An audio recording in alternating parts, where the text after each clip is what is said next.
Hello, magandang araw sa inyong lahat. Medyo matagal-tagal tayong walang upload sa ating YouTube channel. Sa ngayon, may kliyente tayo na nagbigay sa atin ng unit niya na pinapating na sa atin kung kaya pa daw i-repair. Itong kanyang control sa kanyang aircon sa kanyang sasakyan. Ito nga pala ay Nissan Navara 2013. Ang problema nito, blower lang ang gumagana. May blower siya pero kapag inon mo siya, na-select mo sa 1, walang lumalabas dito na ilaw dito sa kanyang AC or kaya dito naman sa kabila sa kanyang rotation. So kahit anong pihit, wala pa rin siyang ilaw kaya walang lamig tong ating blower.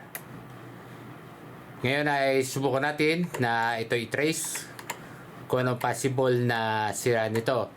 Nakapag-troubleshoot na nga rin pala ako doon sa kanyang sa may tawag dito engine bay, sa may fuse box, tsaka doon sa kanyang compartment na lagay din ng mga fuse tsaka relay.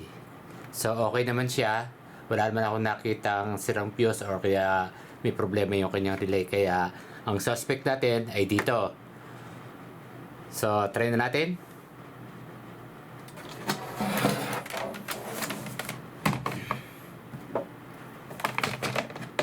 Ito pala may 4 na tornilyo na nakakapit sa kanyang casing.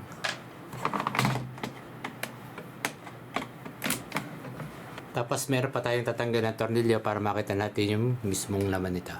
Ito, tsaka ito. Okay.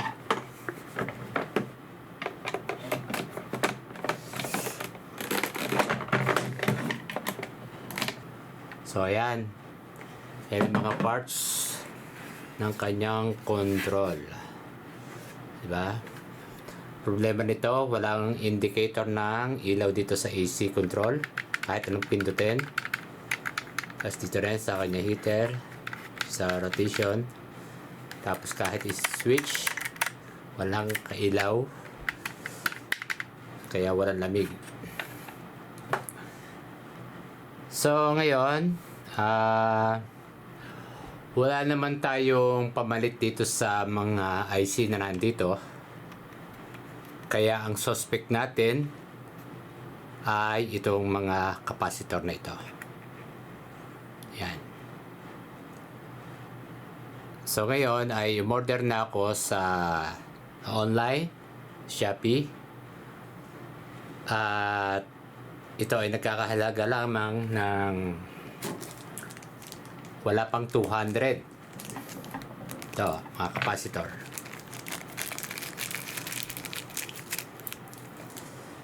Ang value niya ay isang 220 50 volts. Ito mga isa ay 100 by 50 volts. Ito ay, makikita nyo ba? Medyo maliit na kasi. 100 by 10 volts. Tapos ito ang last naman ay isa pang 100 by 50 volts. Kita ba? Yan.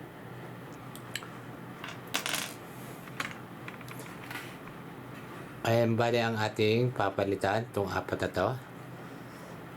Nakabili tayo ng isang set na sa online, itong 4 na ito.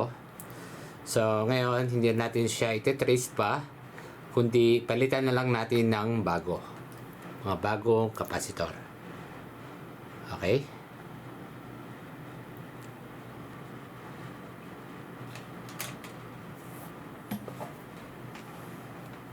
Ngayon ay gagamit ako ng dalawang soldering para sabay silang matanggal yung dalawang paa. Okay? Kasi mahirap kapag isang soldering lang gamit tapos hindi natin maiangat yung isang paa. Okay?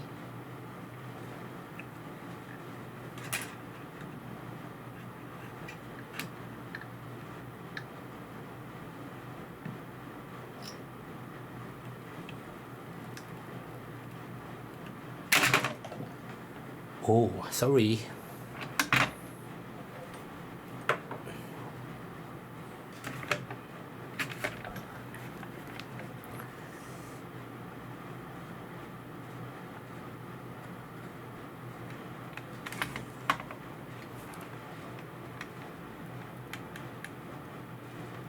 Okay guys, tapos na natin ikabit ang mga capacitor na ating suspect dito sa board ng switch sa aircon ng Nissan Navara.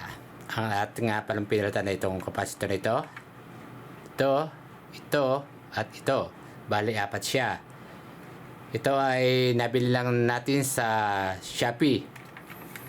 Kaya guys, kung ganito lang trouble lang inyong sasakyan, Nissan Navara 2013, common po to, common na sakit ng Navara tsaka mga frontiers. Itong kanyang control ng aircon, hindi nagpapakita ang kanyang indicator na may ilaw. Pagkos kapag pinindot mo itong kanya selector, kahit anong number niya, ay blower lang ang lalabas at wala itong lamig. Okay, wala po sa fuse, wala sa relay, kundi nasa mismong unit na ito, sa switch control, dito sa back. Yan. Kung hindi naman kayo maalam mag-repair o at magpalit nitong capacitor, message nyo lang po ako dito sa aking channel. At pwede po natin pag-usapan ang about dito. Okay? Maraming salamat. Mamaya testing na natin to. Peace.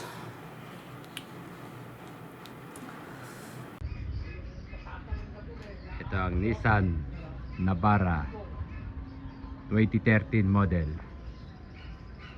Okay, testing na natin ang panel, switch panel ng air conditioning na ating ni-repair. Okay.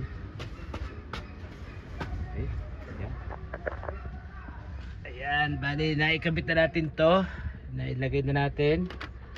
Okay, madali lang tanggalin ito, oh. Katulad ganyan, tapos sasalpak. Ito, testing na natin yung ginawa natin, ni-repair. Susi natin. Ayan, dati wala kang makikita ng ilaw dito, kahit anong indicator. Ako lang dito ay blower lang dati.